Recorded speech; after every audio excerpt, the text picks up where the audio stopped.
file. C'est correct. Une chance que c'est toi. C'est pas pour rien dans cette équipe-là, il y a juste toi qui peux le prendre comme ça. Ingénieur. Ingénieur! Ingénieur de son. Ingénieur! Je ne m'entends pas. Si.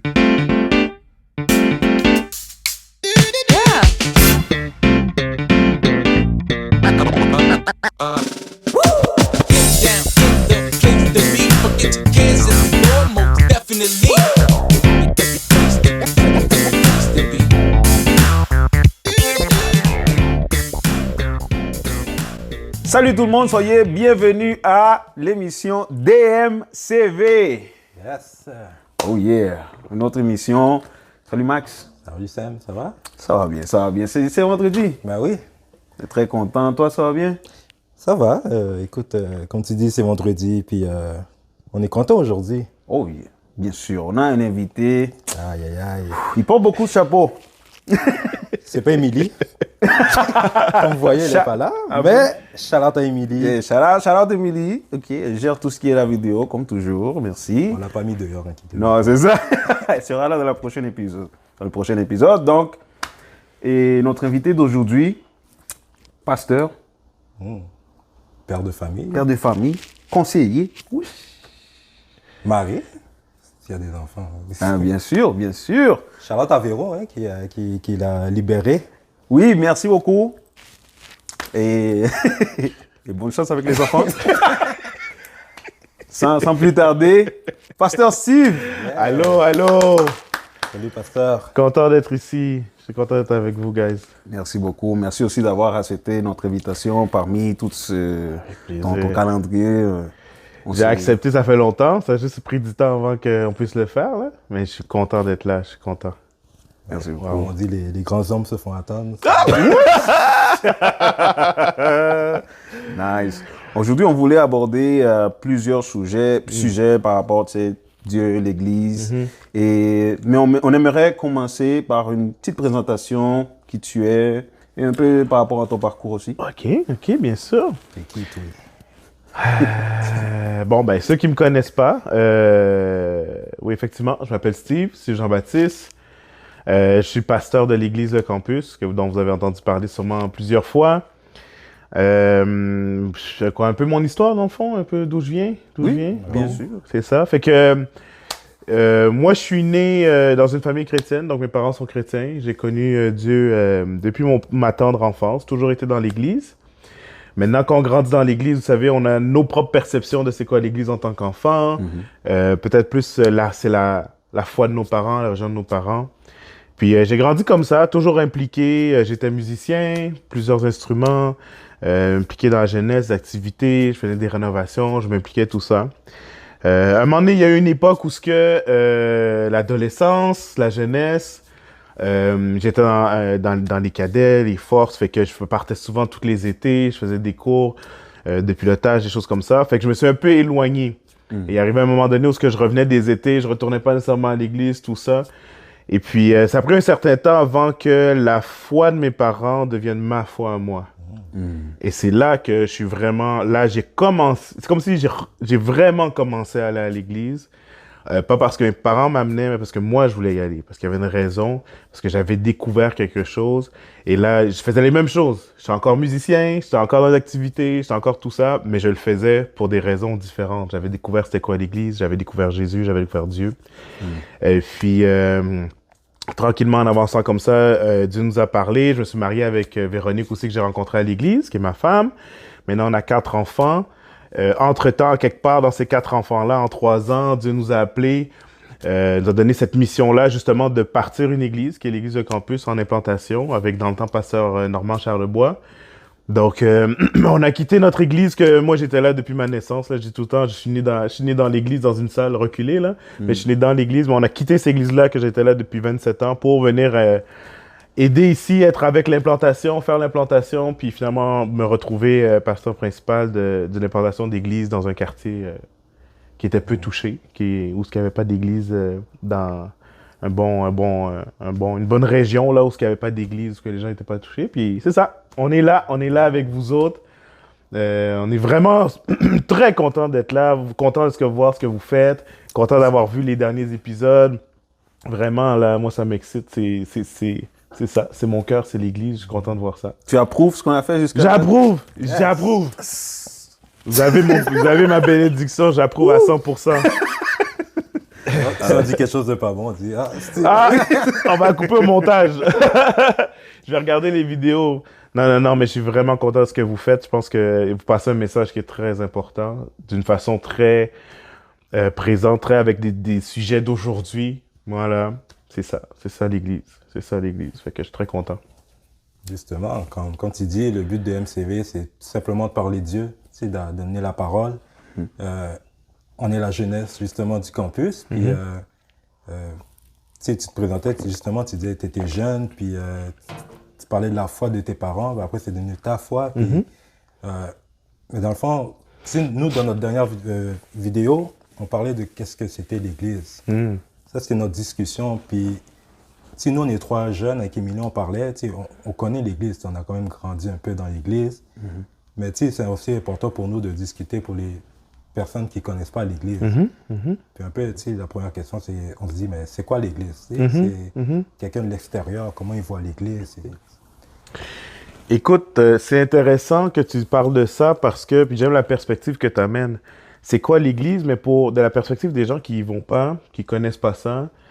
On a une autre perception, puis étant donné que j'ai fait un temps aussi à l'extérieur, il y a une personne différente quand on regarde l'Église de l'extérieur. Perception de mélange entre les différentes religions qui s'entendent pas nécessairement, catholiques, chrétiens, baptistes, etc. Tout est mélangé. La perception aussi, c'est que l'Église est en décroissance, qu'il y a de moins en moins de monde qui y vont. Quand on imagine l'Église, on imagine des grandes bâtisses avec des clochers, mais probablement vides, avec un prêtre qui parle, si c'est pas le latin, c'est d'autres choses. Et puis, on a cette perception-là. Mais c'est pas une perception qui est tout à fait juste. J'ai regardé ça dernièrement dans les statistiques, c'est sur les statistiques de 2021, mais ça disait que, vous savez qu'il y a à peu près 25 millions de personnes au Canada qui se définissent comme chrétiens. Aux États-Unis, c'est 20 millions. Il y a à peu près 2 milliards de personnes sur la planète Terre qui vont à l'église presque à tous les dimanches. Wow. Ouais. Fait que c'est pas du tout le mouvement en déclin qu'on pense que c'est. Et quand je dis à l'église, je parle de chrétiens. Je parle vraiment des mouvements chrétiens. Il y a différentes religions, mais je parle des mouvements chrétiens. Je parle pas d'autres religions qui sont en dehors de Jésus. Je parle de chrétiens qui sont tout ce qui s'attache à Jésus-Christ. C'est pour ça qu'on dit chrétien. Fait que c'est pas le mouvement en déclin qu'on pense. Avec 2 milliards de personnes, pourquoi est-ce qu'ils vont à l'église à tous les dimanches matins, partout sur la planète? Ça me faisait réfléchir, puis j'ai dit, il y a quelque chose à voir là. Puis moi, quand je pense à ça, peut-être qu'il y en a effectivement qui y vont parce que leurs parents y vont, peut-être qu'il y en a parce que c'est la religion, peut-être qu'il y en a qui se sentent forcés, qui se disent, ben c'est la seule façon d'aller au ciel, fait que c'est comme ça que j'y vais. Mais je pense qu'il y a beaucoup de personnes là-dedans qui y vont parce qu'ils ont découvert, comme nous, comme vous ici, quelque chose dans l'Église. Et l'Église, si tu me dis c'est quoi l'Église, la façon la plus simple que je peux dire, l'Église, c'est pas l'institution. L'Église, c'est pas, peut-être les gens qui sont chez vous, là, vous dites l'Église, c'est la bâtisse. Ouais. Mais l'Église, c'est pas une adresse, c'est pas une bâtisse. L'Église, c'est les gens qui sont dedans. C'est les gens qui sont dedans. Ça veut dire que même s'il n'y a pas de bâtisse, même si on n'est pas dans un bâtiment, mais on est chez nous, on est quand même l'Église. Alors, si nous 4, là, on se rencontrait, comme ici, là, dans un salon, là, ben, on est l'Église. Pourquoi? Parce que l'Église, c'est la famille, c'est une famille spirituelle. Donc, c'est une grande famille. Mais ce qui lie cette famille-là, c'est pas une famille de sang, ça veut dire c'est pas mon père, ma mère, on n'a aucun lien de sang, là, de fraternité. Ce qui lie, c'est un lien spirituel. Ça veut dire que c'est une famille de gens qui croient à la même chose, c'est-à-dire Jésus. Et maintenant, vous avez vu, il y a plusieurs religions, donc peut-être qu'on ne croit pas dans tous les détails pareils, mais c'est pas ça qui détermine c'est quoi l'Église. C'est quoi l'Église? C'est est-ce que tu crois en Jésus-Christ? Est-ce que tu crois en Jésus? Et automatiquement, tu fais partie de la famille. Donc, tu fais partie de l'Église, la famille de Dieu. C'est aussi simple que ça.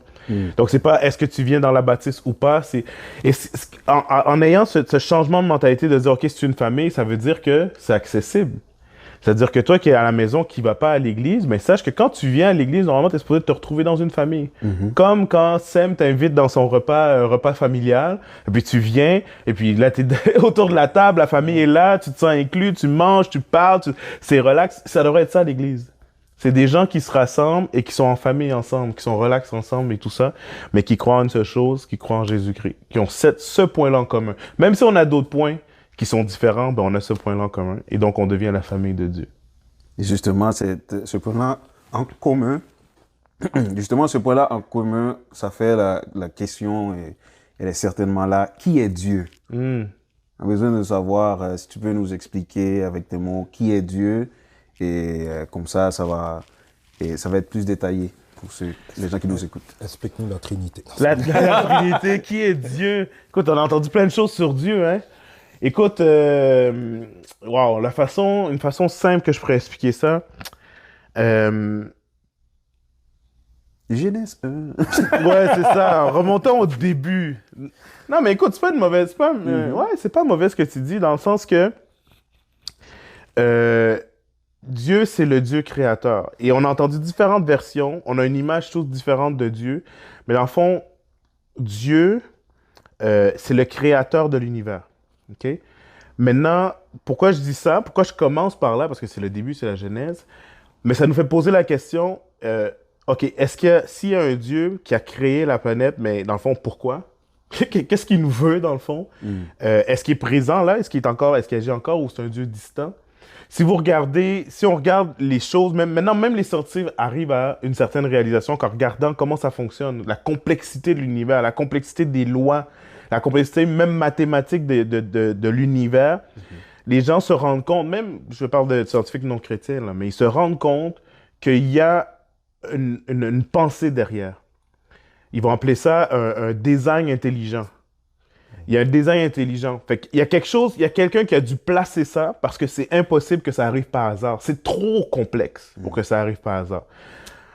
Maintenant, tu peux penser que c'est un design intelligent, un extraterrestre ou un autre quelque chose, mais encore là, ça devient régressif. C'est-à-dire, c'est un extraterrestre, OK, mais qui a créé l'extraterrestre? D'où ce qui vient à la fin, tu sais? Fait que c'est toujours la même chose qui tourne en rond. Mais il y a ce Dieu créateur-là qui crée l'univers. Et c'est là que la conversation devient intéressante parce que la Bible va nous dire, qui est le document que Dieu nous a laissé, la Bible va nous dire que Dieu crée l'univers pour l'Église. Il crée l'univers pour l'Église. Oui, en fait, Dieu crée l'univers pour avoir des gens qui sont là avec qui il peut rentrer en relation. Et c'est qui ces gens-là? C'est sa famille. C'est la famille de Dieu. Donc, c'est l'Église. Donc, le but de Dieu, même dans sa création, c'est de rentrer en communion, de rentrer en relation avec nous. Donc là, on parle d'un Dieu créateur, donc tout-puissant, mais d'un Dieu qui est présent, qui veut être proche, qui veut apprendre à te connaître, qui veut te parler, qui veut avoir une relation. Et ça devient là le but de l'Église. Le but de l'Église, c'est pas juste des personnes qui se rassemblent entre eux et qui servent un Dieu qui n'existe pas ou qui est loin. Non, c'est des gens qui se rassemblent pour avoir une relation avec Dieu ensemble, une communion. Une communion ensemble. Donc, et si vous êtes chrétien, vous avez des parents chrétiens, puis tout ça, et vous avez cette mentalité-là qu'on dit, moi, mais Dieu est partout, donc je peux avoir une relation avec lui partout, c'est vrai. Mais Dieu nous a créés avec un besoin d'être avec les autres. Tu as besoin d'être avec les autres. L'être humain est relationnel. L'être humain, peu importe dans quelles circonstances, aller dans n'importe quel pays, n'importe quelle place, l'être humain se rassemble. Et on va toujours chercher à se rassembler, à avoir un lieu communautaire, une place où on est ensemble. Et Dieu nous a créés comme ça. Donc, c'est normal que quand il crée la planète, il crée les humains, il crée un lieu où on peut se rassembler. Donc oui, on peut être chrétien à la maison, mais on va toujours avoir un certain temps besoin de revenir ensemble avec des gens qui nous ressemblent, pas qui pensent nécessairement tous comme moi, pas qui se conforment, mais des gens qui, malgré tout en étant diversifiés, tout en étant tous différents, ont un point en commun. Et ça, c'est Dieu. Tu vois ce que je veux dire? Yes. Je sais pas si c'est clair. Très clair, très C'est clair. Merci. Mais, tu sais, laisse-moi rebondir un peu sur ce que tu dis. Oui. C'est intéressant parce que tu m'as donné la fête de redevenir au début. Tu sais. Et puis, pendant que je réfléchissais à cette conversation-là, je me suis dit, tu sais, il y a 3 questions que tout le monde se pose tout le temps. Tous les êtres humains se sont posés ces 3 questions-là. Depuis qu'on a l'âge de conscience. Ma petite fille de 8 mois, elle n'a peut-être pas encore ces questions-là. Mais dès qu'on a un âge de conscience, on se pose la question. C'est-à-dire, d'où je viens? Comment ça se fait que je suis sur la planète Terre? Est-ce que je suis descendant d'un singe et donc, par hasard, je suis arrivé là? Ou est-ce qu'il il y a quelqu'un qui m'a placé là, qui m'a créé. Et la question est hyper importante parce que quand je sais d'où je viens, ça me dit qui je suis. Right? Si j'ai été créé par quelqu'un qui m'aime, ça veut dire que j'ai une valeur. Si je suis là par hasard, ben, ma valeur est difficile à définir parce que ben, ça c'est arrivé par hasard. Mais si j'ai une valeur, si j'ai une importance, si je suis quelqu'un, donc ça définit mon identité, ben ça peut me donner aussi une autre idée. Et ça, c'est la question que beaucoup se posent et même sont bloqués jusqu'à maintenant. Parce que le d'où je viens, peut-être qu'on va te donner des idées à l'école de voici à peu près d'où tu viens. Ton identité, tout le monde va essayer de te définir. Ah, voici qui tu es, voici ce que tu es capable de faire, voici ce que tu n'es pas capable de faire. Tout le monde va essayer de te définir. Tes parents vont sans vouloir te définir. Mais à quoi sert ma vie? Quel est le but de ma vie? Ça, c'est une question qu'il y a juste toi qui peux répondre. Il y a juste toi qui peux répondre à ça. Maintenant, le problème, c'est que c'est la troisième question. Parce que à quoi sert ma vie? Pourquoi je suis là? À quoi je sers? Quel est le but? Quelle est ma destinée? Où est-ce que je m'en vais? Dépend de qui je suis, qui dépend de d'où je viens. Dieu. Tu m'entends ça? Ça dépend pas de Dieu. De quelle partie? D'où je viens. Ben, c'est ça l'affaire. C'est que quand tu dis d'où je viens, maintenant, si tu crois à Dieu, donc un Dieu créateur, qui t'a placé sur cette terre avec des plans, avec un but, avec un design, avec quelque chose que tu peux accomplir pour que tu te développes, pour que tu t'épanouisses, ben là, tout ça répond à d'où je viens, ton identité, puis où tu t'en vas. Maintenant, quand tu retires Dieu de l'équation. Parce que là, tu vois, ces questions-là que tu poses, Ouais. c'est deep, là. J'imagine un adolescent, justement, je pense que c'est vraiment l'âge qu'on se cherche le plus. Puis, tu mentionnais qu'il y a même encore des adultes qui se demandent... Ben, bien sûr. Même moi, des fois, je suis là, puis il y a des instants que quand tu réfléchis, je suis comme, OK, est-ce que je fais la bonne chose? Est-ce que je suis à la bonne place? Il y a toujours une question qui revient dans sa tête. Ouais. Puis, dans le fond, ma question, ça serait comme pour un jeune... bon, déjà, dans l'Église, la place du jeune. Je pense que c'est important d'avoir, surtout dans une assemblée, beaucoup de jeunes, parce que, comme on dit, la jeunesse, l'avenir de demain. Mais on peut voir que dans les églises, les jeunes sont de moins en moins là.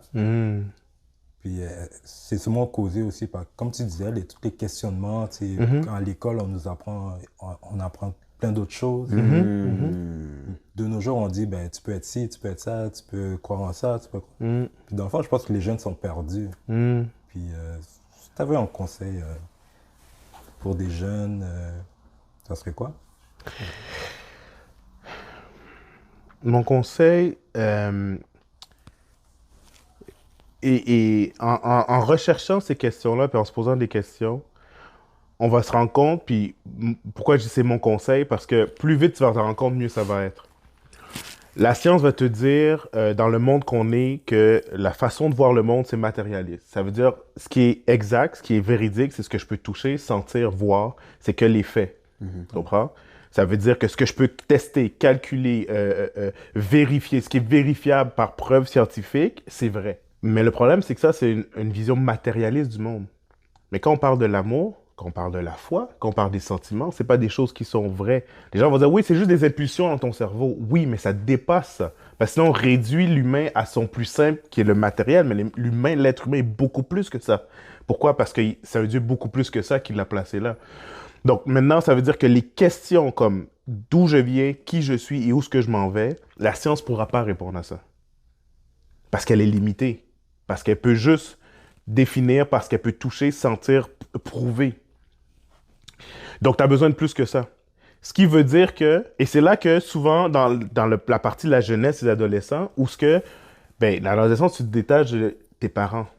Pourquoi tu te poses souvent ces questions-là? C'est parce que tu te rends compte que, oh, attends, je suis pas mon père. Je suis pas ma mère. Je suis même pas mon oncle, ni ma tante. Des fois, tu as des oncles, des tantes qui sont plus proches de toi.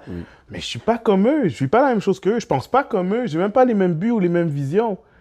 Fait que là, tu te dis, mais OK, mais je suis qui d'abord? Donc, ça veut dire que ces réponses-là, l'école peut pas répondre, la science peut pas répondre, tes amis, tes proches, les plus proches peuvent pas répondre pour ça. Il faut quelque chose de plus. Et c'est là que le spirituel embarque. Parce que ça peut répondre. Maintenant, quand tu dis l'Église, l'erreur qu'on fait des fois à l'église, c'est de dire, ben oui, on a les réponses, tu viens de Dieu, voici, puis tu as un plan, il y a un appel pour ta vie, puis go. Non, c'est plus compliqué que ça. Et c'est normal à l'âge qu'on est, même encore là, on se pose encore des questions. Mais c'est à ça que l'église sert.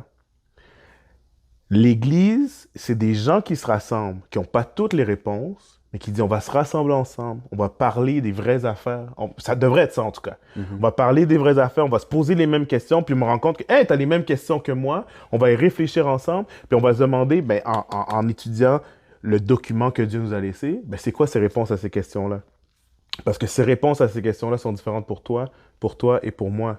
Ce que Dieu m'appelle à faire, il est différent. C'est différent. C'est Dieu qui l'appelle, mais c'est unique à chacun. Fait que c'est le fun parce que quand on se rassemble, on découvre, hein, Dieu a fait ça pour toi, il a fait ça pour moi, puis on s'encourage ensemble. L'Église nous encourage, l'Église nous relève, l'Église répond à des questions, l'Église nous donne un sentiment d'appartenance. Parce que là, quand tu es tout seul chez toi, tu te poses des questions, tu penses que tu es tout seul à poser des questions. Quand tu viens ici et tu te rassembles dans la famille de Dieu, tu te dis, hey, tu sais quoi, finalement, on a les mêmes questions. On n'a pas les mêmes circonstances, mais on a comme les mêmes questionnements, les mêmes problèmes. On arrive aux mêmes solutions. On a essayé des affaires. Puis là, toi, tu as essayé ça. J'allais essayer ça. Je me dis, wow, OK, non, ça n'a pas marché pour toi. Ça ne marchera peut-être pas pour moi, tu sais. Fait que là, au lieu de te poser plein de questions, faire plein d'erreurs, essayer de trouver des réponses dans la drogue, dans l'alcool, dans les jeux, dans les divertissements, là, tu dis, mais mon frère, il a fait ça pendant 20 ans, ça n'a rien donné. Peut-être que c'est pas là la réponse. Fait que, en communauté, on arrive à quelque chose de plus. Mais c'est normal. On a été créé pour ça. On a besoin de ça. On s'encourage. Tu arrives ici, le vendredi soir à la jeunesse, tu es découragé, tu es fatigué de l'école, les examens, les ci, les ça, les gens, les amis, qu'est-ce qu'ils ont dit. Tu arrives ici, tu te retrouves avec 5, 6 jeunes, 10 jeunes, 15 jeunes qui vivent la même chose que toi. Tu ressors d'ici, tu es boosté. Tu es plein avec la pizza, le coke, mais tu es boosté aussi, tu es encouragé. Et non seulement tu es encouragé, des fois, tu n'as pas une solution, mais tu as un sentiment d'appartenance. OK, je suis pas tout seul. Je suis plus tout seul. Fait que mon conseil, revenir à ta question, découvrez ça, cette communauté-là de l'Église. Et je vais être franc, si tu vas dans une église et on te dit voici la réponse, pars avec la réponse, puis vis comme ça, c'est peut-être pas la bonne place. Mais quand tu arrives à une place, à une communauté où on dit OK, on va réfléchir ensemble, on va prier ensemble, on va chercher ensemble, pose tes questions, sois ouvert. Et une place où ce que tu peux dire tes moments les plus hauts comme tes moments les plus bas. Tu peux t'ouvrir, être transparent. C'est ça l'Église. C'est ça l'Église. Pour moi, c'est ça le campus. C'est ça que vous faites. On parle des vrais sujets. Il y a des statistiques qui disaient que 46% des gens, quand on me pose la question, est-ce que l'Église répond à des sujets d'aujourd'hui? 46% des gens disaient non. Et ça a monté à 56% dans les jeunes, 18-35 ans, 56%. Parce que les gens n'ont pas l'impression qu'on répond aux vraies questions. Parce que quand on arrive avec des vraies questions sur c'est quoi ma destinée, c'est quoi mon appel, l'avortement, le LGBTQ, mes questionnements sur homosexualité, toutes ces affaires-là, on te dit, tu sais quoi, voici ce que la Bible dit, c'est tout. Ouais, mais non, c'est ça que la Bible dit, c'est ça, puis c'est tout. Fait qu'on t'impose une règle. Mais Dieu n'est pas venu imposer des règles. Il est venu avoir une relation. Quand tu vas voir ton papa, en théorie, et tu dis, papa, je comprends pas ça, ton père, il va essayer de t'expliquer. Il va pas essayer de t'imposer quelque chose. Il va essayer de t'expliquer quelque chose. Il va te dire, voici les erreurs que j'ai faites. Voici de où... Et le Père Céleste veut faire la même chose. Il veut te dire, mon fils, voici ce que tu devrais faire. Fais attention à ça, parce que ça va causer des problèmes sinon, parce qu'il va y avoir des conséquences sinon. C'est le but, c'est ça le but, c'est ça une famille. Quand tu vas dans ta famille, tu es supposé être à l'aise, tu es supposé être relax, tu es supposé pouvoir t'ouvrir. Malheureusement, c'est pas tout le monde qui a vécu ce genre de famille-là, puis ces contextes-là, mais c'est ce qu'on est supposé vivre dans l'Église. OK. D'abord, si je comprends bien, peut-être qu'on voit un peu trop l'Église comme une boîte, alors que c'est tout le contraire. Dieu nous appelle à venir comme on est, justement à nous ouvrir, puis poser toutes les questions qu'il faut. Puis j'ai vraiment aimé le fait que tu dises qu'il faut prendre le temps de réfléchir, tu sais, se poser les questions, puis de ne pas avoir peur de poser aussi les questions. D'aller voir le pasteur, justement, j'ai tel problème, qu'est-ce que je dois faire ou comment je dois penser. Puis peut-être on est un peu coincé même en tant que jeune. Tu sais, tu parlais de la drogue, tout ça, tu sais, on va chercher notre plaisir là-dedans alors qu'on pense que l'église c'est plate. Alors que c'est tout le contraire. Tu sais, moi, beaucoup de fun à l'église, on rit, puis j'ai pas besoin de l'alcool, du club, tout ça pour avoir du plaisir.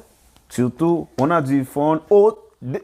DMCV! Come on, DMCV. Essayez de plug. J'aime ça. Donc, voilà, merci beaucoup. Steve, pour ton temps. Plaisir. J'ai aimé, justement, ça nous enrichit. Et je suis certain aussi que ça aura un impact avec tous les gens qui nous écoutent. Et voilà, ceci le point qui conclut l'émission d'aujourd'hui. Merci pour votre temps. Max, tu veux ajouter quelque chose? Jésus vous aime.